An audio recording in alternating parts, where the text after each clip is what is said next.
لله رب العالمين والصلاة والسلام على سيد الأنبياء والمرسلين وعلى آله وأصحابه أجمعين أما بعد أعوذ بالله من الشيطان الرجيم بسم الله الرحمن الرحيم إن الصلاة تنهى عن الفحشاء والمنكر صدق الله العظيم. کیا بتاؤں اے مسلمان تجھ سے نادانی تیری، نام کو بس رہ گئی ہے اب مسلمانی تیری. تھا کبھی حیران زمانہ تیری شوکت کو دیکھ کر، ہو گئی ضرب المثل عالم میں حیرانی تیری. بزرگان اسلام و برادران ملت، اللہ رب العزت کی اطاعت و بندگی ہمارا مقصد زندگی ہے. پروردگار عالم نے انسان کو زمین پر اپنی نیابت عطا کی اور اسے وَفَضَّلْنَاهُمْ عَلَىٰ كَثِيرٍ مِّمَّنْ خَلَقْنَا تفضیلا کا مصداق بنایا. اس لیے اس کو عظیم ترین ذمہ داریاں سونپی گئی. ایک جانب اس کے لیے احکام خداوندی کی اطاعت ضروری قرار دی گئی تو دوسری جانب اسے اصلاح عالم کی اہم ترین خدمت سپرد کی گئی. اس صورتحال کا تقاضا یہ ہے کہ وہ خدا کی حاکمیت کا اقرار کرے اور اس کی ہدایت پر پوری طرح کاربند ہو.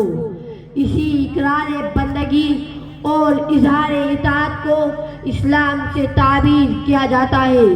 قرآن حکیم نے کہا وَمَا خَلَقْتُ الْجِنَّ وَالْإِنسَ إِلَّا لِيَعْبُدُونَ.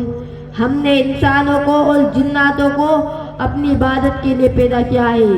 سامعین محترم، ابھی خطبے کے دوران ایک مختصر سی حدیث پڑھی گئی جس میں فرمایا گیا کہ ہر چیز کا ایک نشان ہوتا ہے اور ایمان کا نشان نماز ہے. جس طرح سے آج سیاسی پارٹیاں اپنی پہچان کرانے کے لیے ایک نشان یعنی جھنڈا لگائے رہتی ہے اور اس جھنڈے کو دیکھ کر ہم پہچان لیتے ہیں کہ یہ فلاں پارٹی ہے اور وہ فلاں پارٹی. اور جس طرح سے ہر ملک اور ہر حکومت والے اپنا ایک نشان یعنی جھنڈا اور اپنا مخصوص یونیفارم رکھتے ہیں، اسی طرح سے ایمان والوں کا بھی ایک نشان ہے جس سے ایمان والے دوسری قوموں سے پہچانے جاتے ہیں اور ان سے ممتاز ہوتے ہیں. وہ نشان کیا ہے؟ وہ نماز پڑھنا ہے. یہ نماز کا عمل ایسا خصوصی عمل ہے جو ایمان والوں کا یعنی مسلمانوں کا امتیازی نشان ہے، جس کی بدولت مسلمان دوسری قوموں سے پہچانے جاتے اور ان سے ممتاز ہوتے ہیں. وہ نشان کیا ہے؟ وہ نماز پڑھنا ہے.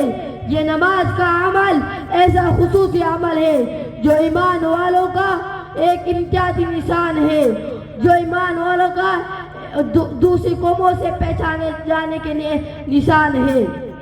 محترم حضرات، اگر آپ غور و فکر کے ساتھ سمجھنے کی کوشش کریں تو بات بڑی آسانی کے ساتھ سمجھ میں آ سکتی ہے کہ شریعت میں جس قدر عبادات ہے ان ساری عبادتوں میں نماز ہی ایک ایسی عبادت ہے جو روز کی جانے والی عبادت ہے. اور باقی عبادات کا حال یہ ہے کہ کوئی دولت مندوں سے تعلق رکھتی ہے تو کوئی سال میں ایک مرتبہ عمل میں آتی ہے.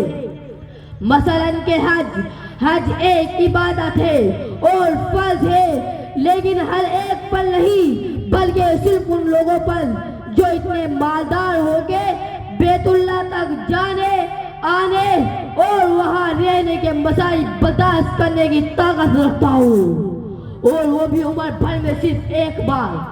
اسی طرح زکوٰۃ بھی ایک فریضہ ہے